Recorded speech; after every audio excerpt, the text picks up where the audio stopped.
నిన్నటి వరకు అధికారంలో ఉండేవాళ్ళు దిగిపోయారు, ఇక రారేమో అనుకున్న వాళ్ళు పైకి వచ్చారు. నమశివాయ. ఇంతకంటే భగవల్లీలకు ఉదాహరణ వేరే ఏమీ అక్కర్ల, ఇంతకంటే ఉదాహరణ వేరే ఏమీ అక్కర్ల.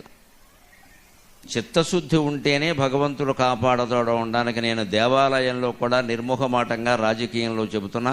చిత్తశుద్ధితో నాకు ఇచ్చిన సీట్లు చాలు, వాటిలో గెలిస్తే చాలు అన్న పవన్ కళ్యాణ్ 23 చోట్ల నెగ్గాడు. 23 చోట్ల నెగ్గాడు. భగవంతుడు ఆశీర్వచనం అతనికి, అతని పార్టీకి, ఆంధ్రప్రదేశానికి సంపూర్ణంగా లభించాలని నేను కోరుకుంటున్నాను. నాకు పార్టీలు పక్షపాతాలు లేవు, నేను ధర్మపక్షపాతని. ఎవడు ఒప్పుకోడు 21 సీట్లకి, అంత ఇమేజ్ ఉన్నవాడు. అక్కర్లేదు, మాకు పొత్తు ప్రధానం, ముందు గెలవడం ప్రధానం, అది కూడా ప్రజల కోసం అంతే. ఖచ్చితంగా వచ్చేసాయి.